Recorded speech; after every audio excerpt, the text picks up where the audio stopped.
Buenas tardes, muchas gracias a todos los que habéis venido aquí a Cronos, muchas gracias a los que nos veis desde México para la revista Zombicidas Magazine. Entonces, yo soy Ricard Millás, autor de la saga La carne no está en venta y La hamburguesa humana. Y aquí hemos venido a presentar la última parte de La carne no está en venta, Apocalipsis. ¿Por qué quise partir el libro en dos? Bueno, partí el libro en dos porque creía que la reunión de la compañía Z3 podía bien ser un libro que fuera suelto, y la segunda parte lo que quise es hacer despliegue de... no, iba a decir despliegue armamentístico, no, despliegue de las habilidades del grupo dentro ya cuando entran en combate, ¿no? En el libro aparecen nuevos personajes que no aparecían en la primera parte. Aparecen nuevos coches, hay un momento en el que una de las protagonistas se agencia, en la primera parte, lo siento por el spoiler, en la primera parte su vehículo era una Buell, una motocicleta Buell, con un montón de caballos, de centímetros cúbicos, pero por circunstancias del apocalipsis vemos que ella ahora llevará un Triumph TR7, que es un coche de 1975, un coche que es bastante rápido. Y también sigo con el particular homenaje que le quería hacer a los vehículos, a los coches, a las persecuciones de coches, que inició un poco en la primera parte de La carne no está en venta. Entonces, aquí es donde finaliza ya la saga. Aún así, los que lo leáis y lleguéis al final diréis, ostras, pues tal como acaba el libro podría seguir. Yo dejé el final abierto un poco para que pudiera seguir, pero el libro, no quiero que nadie se enfade, funciona bien como final. ¿Sabes? Es como cuando hacen una película, que lo dejan al final un poco así, que puede ser una segunda parte, pero una película sola funciona perfectamente. Entonces, al sacar el tercer libro, también anuncio que abro la trilogía de la carne humana, que sería la saga de La carne no está en venta y La hamburguesa humana. ¿Por qué? Porque los relatos de La hamburguesa humana aparece la hermana de Liliana, que Liliana es uno de los personajes de La carne no está en venta, y es la misma Barcelona y el mismo escenario. Entonces también hay un capítulo de La hamburguesa humana que pasa en Plaza Cataluña con un militar que está en un tanque, y es justamente el mismo meollo que se organiza en la Plaza Cataluña en La carne no está en venta, Apocalipsis. Es decir, va todo un pelín ligado. Bueno, los personajes nuevos que aparecen no tienen nada que ver con el mundo militar, como es la primera parte de La carne no está en venta. Son civiles. Bueno, ahí en el caso de uno es un mozo de escuadra, el otro es un ex escritor de éxito y el otro es una chica adolescente. Los tres se juntan y por circunstancias, bueno, no quiero spoilear mucho, pero acabarán relacionándose un poco con alguno de los personajes de la compañía Z3. La compañía Z3... ya os digo, se añade algún personaje, algún otro personaje se va. Quise también entrar un poco en el terreno de la escritura y de la metaliteratura, que le digo yo, con el personaje que es un civil, que es un ex escritor de éxito, porque quería contar también algunas cosas que he visto del mundo de la poesía y de los libros una vez estoy dentro, ¿no? Me hacía gracia plasmar aquí un escritor que bueno, hablase un poco del mundo de la literatura dentro de un holocausto zombie, ¿no? Y que recordase los viejos tiempos que había tenido antes del holocausto, etcétera, etcétera. Entonces quise hacer... la manera de explicarse la novela funciona igual que la primera parte de La carne no está en venta. Dos narraciones dentro de un mismo capítulo, es decir, dentro de un mismo capítulo hay flashbacks, hay cambios de lugar, pero en el mismo tiempo real. Uno lo inicio con los tres personajes nuevos y el otro con qué es lo que pasa a partir de la patrulla Z3 una vez ha terminado la primera parte. Tampoco os diré qué pasa con el camión también pasan cosas. El camión es el que yo con los altavoces y metía música rock and roll a saco para que los zombies, para atraerlos. Y ya os digo, y con esto termino ya el mundo de los zombies, al menos así estilo Romero, ya plego, aunque en la novela de Cúbil de Brujas, que es la próxima que quiero sacar, no es que sean zombies, pero bueno, sale algún ser resucitado por brujería, ¿no? Que igual la gente diría, ostras, ¿son zombies otra vez? No, no lo son, no son los mismos que los de Romero, ni nadie los mata, ni nada, no tiene nada que ver, no tiene nada que ver. Bueno, lo que os quería decir, que aunque sea la trilogía de la carne humana, si alguien tuviese la duología de La carne no está en venta, puede prescindir de la hamburguesa, no pasa nada. La hamburguesa la escribí simplemente para hacer un blog, para hacer promoción al de La carne no está en venta. Y a partir de ahí decidí hacerlo libro. Entonces, bueno, como habéis visto en la portada hay un pequeño cambio, quería que fue a última hora, un poco sorpresilla para meterle un poco de efectismo. Y poco más de lo que os he contado. La M16 giratoria también sufre algún cambio. He intentado transformar un poco en el poco tiempo que se me daba, porque la primera parte me parece que pasa solo en 2 días o así. Aquí también son 2 días más. Es decir, la saga pasa en media semana, 4 días solo, pero bueno. Quería experimentar con el tiempo real, un poco como hacía en la serie 24, porque me hacía mucha gracia esto de hacerlo todo el tiempo real, más o menos. ¿Y qué más podría contar? Sí, lo del final, no sé, si la gente estuviese interesada y con las tiradas que saco yo, que son modestas, pero se agotasen, quizá me animaría a hacer una parte más, pero ya no sería en Barcelona, serían los mismos personajes, porque bueno, por el final ya sabréis dónde transcurriría la acción en el caso de que lo continuase, ¿no? Solo decir que fue uno de los sitios donde viví y trabajé unos meses. Porque al final lo que haces, al menos yo cuando escribes, aunque hagas una obra de ficción y tal, siempre me baso en experiencias reales y tal. Por ejemplo, la chica que aparece aquí, la adolescente que se llama Ruth, fue una especie de amiga que tenía yo cuando era muy jovencito, con 14 años o así, y la metí porque, no sé, me daba buen recuerdo, era una chica que era muy luchadora y pensé que en un holocausto zombie podría buscarse la vida. Entonces, bueno, también he querido criticar un poco, sobre todo en uno de los finales. Hay 2 finales, ¿no? Uno que pasa en Plaza Cataluña y otro que pasa en el Castillo de Montjuïc. Con el que me fui al Castillo de Montjuïc cuando antes de escribirlo fui a documentarme. Me enteré de que había un pasadizo secreto que no está abierto para el público, que va desde donde está el museo ahora, que antes era la sala de armas, va hasta el patio donde están los cañones esos. Pero ese pasadizo está cerrado. También me enteré de que hay una puerta que va desde el Fusar a las Mureras, que dicen, donde asesinaron a Macià. Hay una puertecita que sube y va arriba también la zona donde están los cañones. Que yo no sabía que existía, pero me arriesgué y cuando empecé a escribir, antes de ir a visitar el Castillo de Montjuïc, cuando empecé a escribir las primeras líneas que aparecen en Montjuïc, ya puse una puerta que iba del Fusar a las Mureras arriba. Y resulta que cuando voy existía. Es decir, igual soy un adivinador de estos o algo. Bueno, fue bollo, no sé, ya existía y no tuve que tocar nada, porque dije, perfecto, estaba en el sitio que yo quería. Aún así, describo cuando sube las escaleras de este torreón, no sé si es verdad o no, lo que hay, porque nunca me dejaron bajar. Este señor, hablé con un señor del Castillo de Montjuïc, no me dejó acceder a todos los sitios que yo quería. Decía que hay sitios que no están para el público, pero aún así me dijo que, dice, solo encontrarás telarañas y piedra.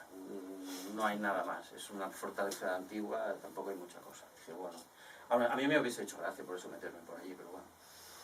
Y ya os digo, los 2 finales ocurren paralelamente en Plaza Cataluña y Montjuïc. Y hago un poco de crítica a los bancos, por eso se reúnen todos en Plaza Cataluña, en el Banco Central, que hay allí tienen que ir allí por motivos X. Y ahí aprovecho para hacer un poco de crítica del sistema de los bancos y todo esto. También hago un poco de crítica con el personaje del Mosso d'Esquadra, tampoco es que lo deje muy bien, pero bueno, yo creo que hay Mossos y Mossos, tiene que haber en todo, no es todo. Pero precisamente porque el personaje que quería pintar no es para pintar toda la imagen de los Mossos d'Esquadra de una forma, sino quería pintar un tipo muy mezquino, ¿no?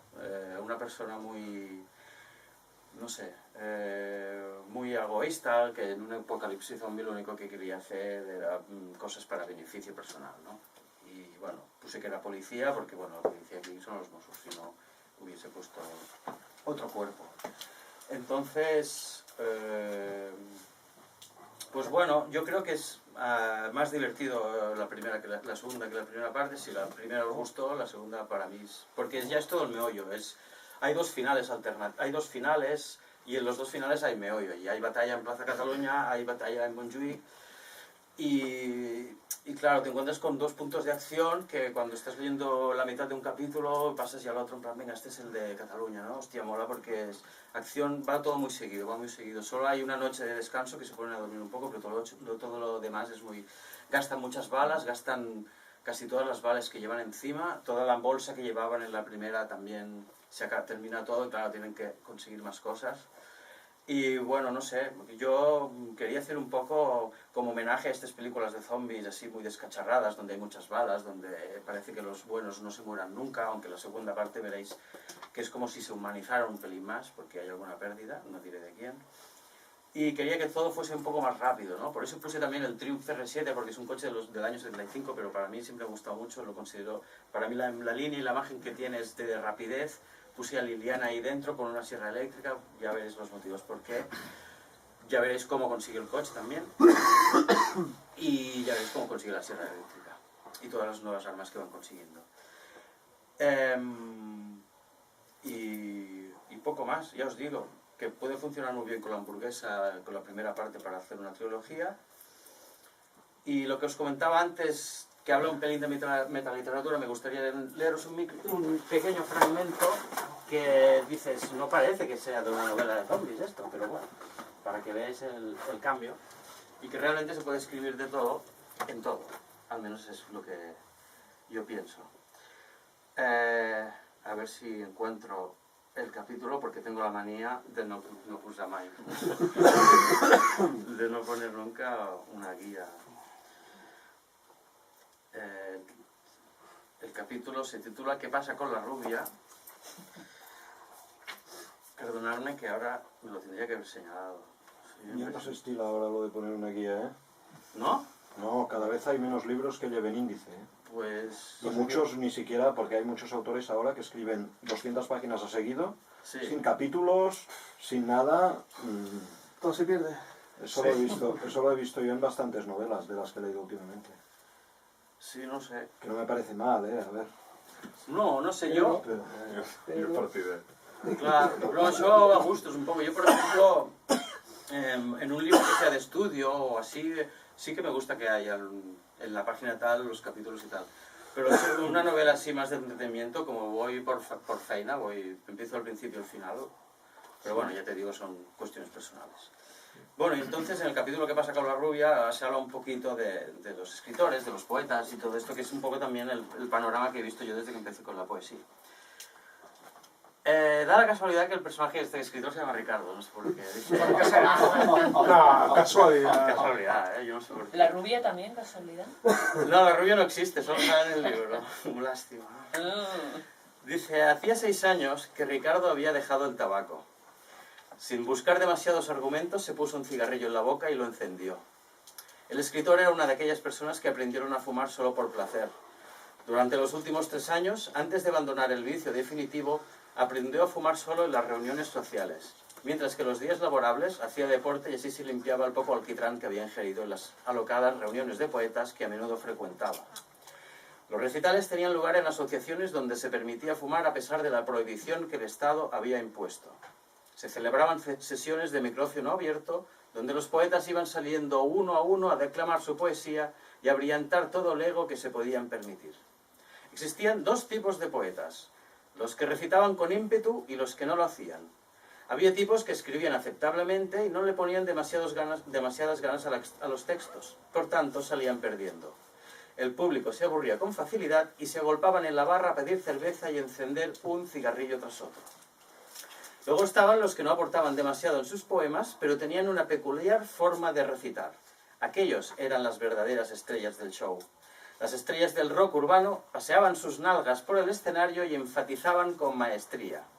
El público se dejaba las palmas de las manos en carne viva cuando finalizaba el espectáculo. La vida era curiosa antes del Holocausto.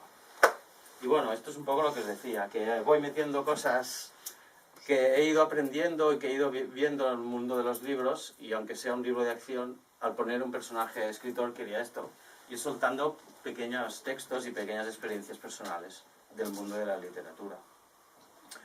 Y bueno, en definitiva, esto es un poco el libro, lo que os decía, una segunda parte que funciona para mí más rápido, más divertida que la primera. Hay el desenlace de todo, nuevos personajes, otros que salen, nuevos vehículos, y pienso que puede ser una novela que os lo podéis pasar muy bien leyéndola. Creo que la hice para esto, para hacer pasar un buen rato a todo aquel que la leyera. Y bueno, en todo caso, si alguien quiere preguntarme o comentarme algo, yo poco más tengo que decir. deciros también que, bueno, el que se quiere llevar... Ay, hola, dígame. Bueno, tengo varias, ¿eh? Nos están viendo en México. Sí. Pasa bonito. Bueno, nos vendrán luego. Tengo varias. Ahora creo que, pues, quizá hace un año ya, ¿no? Que presentaste en Ginebra la primera. Más o menos hace un año la primera. Sí, aproximadamente. Y yo no sé, no recuerdo ahora, porque también hace un año que me leí la primera parte.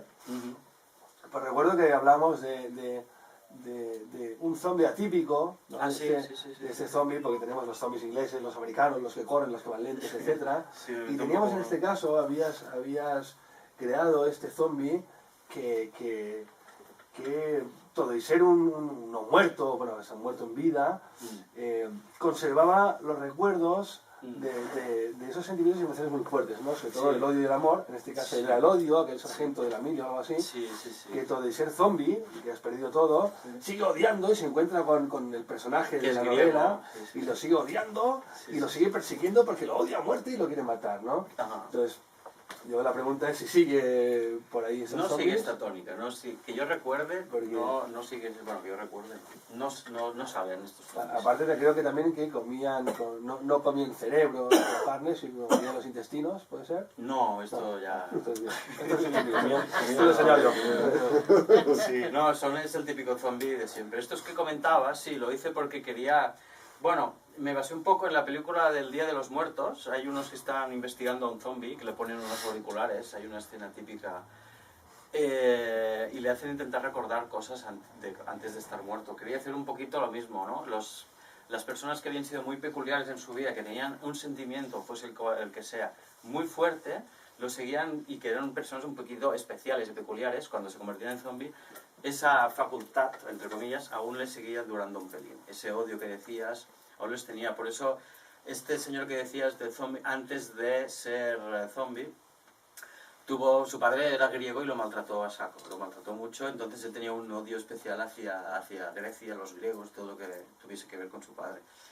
Y claro, cuando se ha convertido en zombie y en la primera parte se encuentra un personaje que es el militar poeta, que es griego también, y claro, solo cuando, antes del holocausto, perdón, antes de entrar en el ejército, el tío ya le tiene una mano, ya lo cruza ya. Este tío es griego, bueno, y se le viene toda la cabeza. Cuando se convierte en zombie, sigue el tío cruzado.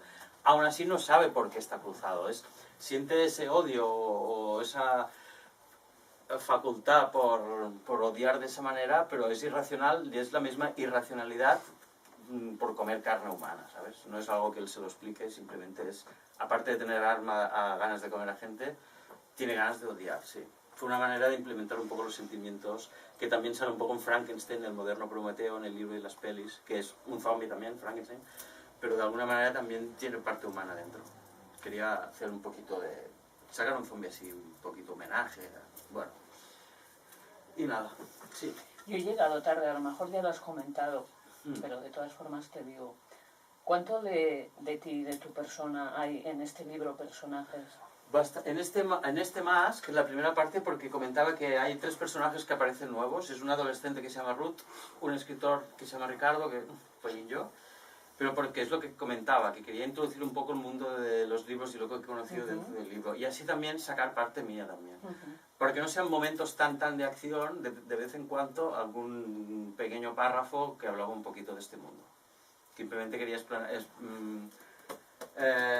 ahí como estoy hoy. Exponer. Sí, quería plasmar experiencias y disponer de todas estas experiencias un poco dentro del libro de acción, para ponerle un pelín de gracia. Bueno, es que yo cuando leo literatura de autores que ya voy conociendo y que tengo un trato, me doy cuenta que siempre en sus personajes, de alguna manera se reflejan sus creencias, sin adoctrinar, sin adoctrinar, no con ese propósito. Pero siempre hay esas pinceladas que a veces muy tangiblemente y a veces muy subliminalmente, y bueno. Sí, yo lo que decía, en muchos de los personajes... Tú tienes unas cositas que te gustan y sale reflejado en tus libros, ¿no? Salen, El primero es Directo al Speed. Lo de Directo al Speed es de un grupo que formamos, que hicimos solo dos actuaciones. No salgo yo, pero había... Éramos un grupo de arte multidisciplinar, muy punky también, que se llamaba Proyectos Multimierda, y uno de los... y había, mientras actuábamos poesía, era de rock and roll, pero recitábamos poesía, luego habían 2 bailarines de ballet clásico por ahí bailando, y un tipo artista plástico detrás pintando. Y cuando acababa hacía un zapateador, una cosa rarísima. Casi bizarro, ¿eh? Era muy bizarro, muy bizarro. Y hicimos solo 2 actuaciones y ya se acabó. Y se ve que se acabó porque hubo pique entre el chico este, el pintor plástico, que era el adicto a la Speed, que es el personaje de la Z3 que os encontréis aquí. El otro personaje que se llama Ramón, que conduce el Dodge, pero el Dodge es el primer coche que tuve, es un coche que tenía cuando éramos pequeños, que tenía mi padre, era un coche americano muy robusto, que tengo muy buen recuerdo. El que lo conduce, que se llama Ramón, es un antiguo jefe que tuve de un trabajo. Ya os digo, voy poniendo gente de... ¿No lo matas, al ¿Eh? tal Ramón? ¿No lo matas al tal Ramón? Seguro. No, sale bien parado aquí. Ah, ¿sí? Aún así el tío no me caía muy bien, Ramón. En cambio hay uno de los personajes que me caía más bien y... Pues es un personaje que lo retratas bastante bien. Sí, sí, y era un jefe que era bastante cabrón, pero no sé por qué. Supongo que porque era el único personaje, quería uno que fuera uno de los personajes, un tío muy alto y muy fuerte. Y como quería ponerlo con héroe, pues lo pinté bien. Pero me basé en este hombre por el físico, solo porque era un jefe que tenía que era de mi edad, pero es que era muy grande, era enorme, muy fuerte, y dije, a este lo voy a poner. O sea, es un tipo que ves que podía salir en una película de acción, de estas disparando y tal, niños. Bueno, todos. Sí, sí, yo creo que todos. Yo ya te lo puse en Facebook, ¿no? Que para mí la Liliana es la Cynthia Rothrock, pero con sí, 2 es verdad. metralletas y pegando patadas y disparando. Bueno, aquí Liliana se ve más que no ¿cómo decirlo? Que no es tan irrompible, Aquí rep una mica, pero bueno. La humanizas. Sí, lo humanizo porque un la poco otra más. era pero- una máquina de matar, para que Era sea- aquello. Bueno, sigue ahí en su línea, pero bueno, ya lo leéis. Los personajes sufren un pelín de transformación. La máxima que me ha permitido una transformación que pase solo en 2 días, porque no pasa más tiempo. Pero bueno, no sé, creo que si os gustó la primera, esta os molará también. Una cosa, Sí. en el primer libro se hablaba de que, bueno, yo también me lo leí cuando salió, es decir, hace un año, y algunas cosas a lo mejor me fallaba la memoria, pero había un búnker, ¿no?, que iban a buscar Sí, y sí, todo, sí, sí, sí, y sí, te sí. comenté de que no sé si está basado en un sitio real o no, porque Está. yo, por coincidencia, también Sí. sabía la existencia de un búnker de un tío, Sí. bueno, iba a decir friki, pero bueno, Ah. no lo digo, pero ya lo he dicho, que se montó en su vivienda, pues un búnker, y se iba gastando dinero, y hoy me hago una pared, y hoy no sé Sí. qué, y bueno, y ligué cabos, y pensé, no sé si se ha inspirado allí, ha sido una coincidencia, porque además está, geográficamente está muy cerca, o Sí, si está... y sí. pensé, no sé si ha cogido la idea de aquí o no. Cogí un pelín la idea, aunque el búnker de la primera parte, que en la segunda apenas sale el búnker, porque lo único que hacen es salir del búnker. Digo que es un búnker del ejército, lo que pasa que luego es un búnker del ejército español que hizo allí. Lo que pasa es que luego piensan, ostras, un búnker del ejército español cerca de la Roca del Vallés. Pero bueno, luego por eso quise, al cambiarlo un poco, es el Enrique, que es uno de los protagonistas de la primera parte y de la segunda. Conocí a un antiguo amigo, que este hombre encontró estos búnkers y lo arregló un poco. Lo arregló y lo acondicionó para que pudiese vivir gente allí. Y sí, y está basado en el búnker este que dices. Está colgado en internet y hay fotos y Un tío todo. de aquí, Cataluña, ahora no me acuerdo exactamente, porque hace tiempo que lo miró, pero se hizo un búnker aquí y el tío se pone ahí latas de atún y todo. Sí, sí. Y iba colgando fotos conforme hacía cosas, ¿no? Y hoy me pongo una rampilla y hoy pongo unos pinchos para no sé qué. Ostras, pues mira, a ver si lo encuentro en contacto con este hombre y me Pues, gustaría ver el búnker. sí, salió en la tele y todo. Y organizamos un autocar para ir a verlo. La próxima presentación allí. El búnker, ahí está. Molaría. Molaría. Bueno, el siguiente libro, que es el de Brujas, quiero hacer una presentación donde pasó allí también, que es en Eriña. Que ¿Dónde es? es en Eriña, que está la Pobla de Segur. Sí, sí, Trem, sí, la sí. Pobla de Segur, Sí, y pasa sí, todo por por ahí. allí. Por esa zona de allí, pues haré una presentación por allí seguramente. Y molaría hacer una en el final de este libro, que es un sitio que se llama Camporán, que tiene un pelín de tradición allí hechicera. Dicen que allí hace muchos años se hacían sortilegios, historias. Es unas esplanadas enormes, que son como unos bancales, que bueno, está en mitad de la montaña. Lo que hicieron es, para fabricar el bancal, quemaron todo lo que había, para que cuando la tierra está plana, que no hay nada, pues ahí entonces siembran. Esto es que me lo explicó mi hermana este fin de pasado, porque no sabía cómo se hacía en banca, no sé. Y claro, es porque me sopta porque cuando subo a ese pueblo veo la montaña y es todo de árboles y de repente un sitio que no hay nada. Y claro, si no sabes de payés ni nada, piensas, ¿cómo lo hacen? Y me lo explico así. Bueno, en fin, no he venido para hablar de bancales, sino, bueno, esto, para deciros que poco más tengo que deciros. Si hay... Deciros que poco más tengo que deciros, ¿no? Sí. Es que ayer salí, bueno, pues que nada. ¿Hacer la camiseta? Sí, sí. Que si os gustó la primera parte, aquí tenéis la segunda, que espero que os gustará, y por mi parte, poco más. Creo que doy por concluida la presentación. Muchas gracias a Cronos, a Gonzalo, y a los que habéis venido, y a la gente de Zombicidas Magazine de México.